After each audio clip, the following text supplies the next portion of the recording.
We could never underestimate what the staff have done on the schemes during COVID-19. They have had such strength, such compassion in the service that they delivered.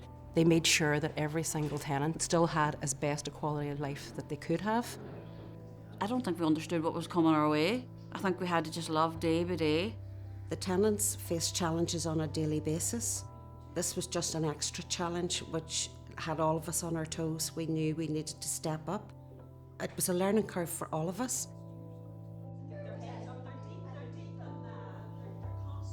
As Director of Supported Living, I have responsibility for all the supported living schemes across Apex Housing Association. In total, there would be 1,221 tenants that would avail of those facilities.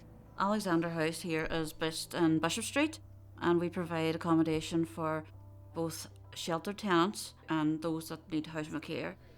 Delview House is a care of the elderly nursing home. It's individualised care because every person is having different needs and needs different support. House Noels is a harm reduction hostel for adult males with alcohol issues and who would be homeless. Every day is different. We're here to support and see the residents through their journey. Here in Woodbank House, we are a supported living unit for clients with complex mental health needs. These clients depend very heavily on us because we may be the only family they have, so we see ourselves as their family. COVID-19 for unsupported living schemes was a very, very difficult time. In March 2020, all Apex staff right across the Apex organisation would have faced some of the most difficult and maybe fiercest challenges that they would have had. That would have been even more difficult for the staff that worked on our schemes with unsupported living. There was significant challenges for them. It was just the unknown for everybody. Nobody knew what was going to happen and what could happen. One of the major problems was because most of our men have alcohol addiction, was getting their hands on alcohol at the start. If our residents didn't have their alcohol intake, they would have self-detoxed, then would have needed hospital treatment, and at that time nobody was really able to get into the hospital, so it would have been a lot worse for them. We had deaths through COVID. It wasn't necessarily COVID related, but it had big impact. We had people that were palliative care that should have the service of GPs and things like that there that weren't coming out. You were fighting for them, you were being their advocate to try and get them the support that they needed. We pride ourselves in one-to-one contact, so that threw up then the problem of social distancing.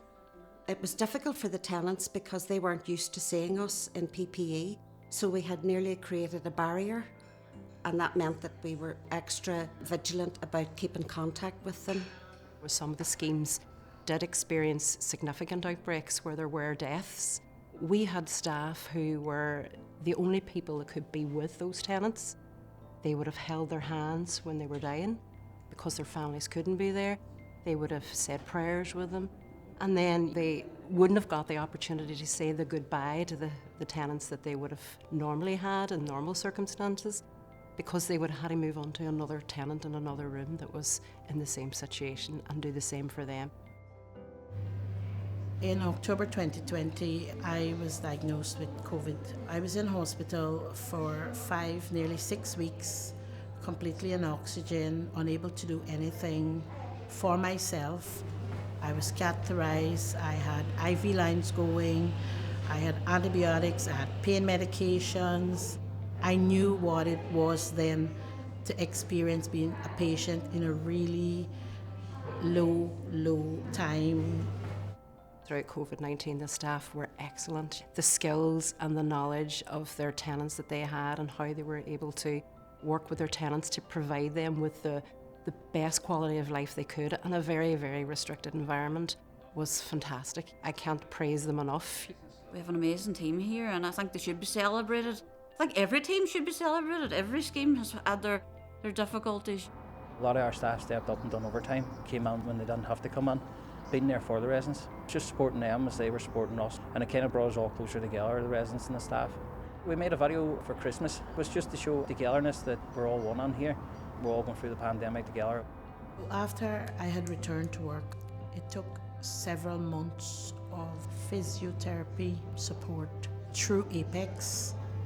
And that was one of the things that I know other people did not get How do you get back from not being able to do anything to doing what I do again today?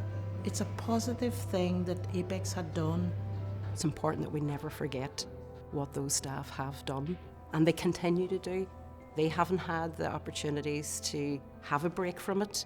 They are coming out the other side of it, and it's lovely to go back on schemes and see that, and to see staff getting back out with the tenants and the families coming back in and visiting. It's really, really positive again to see that.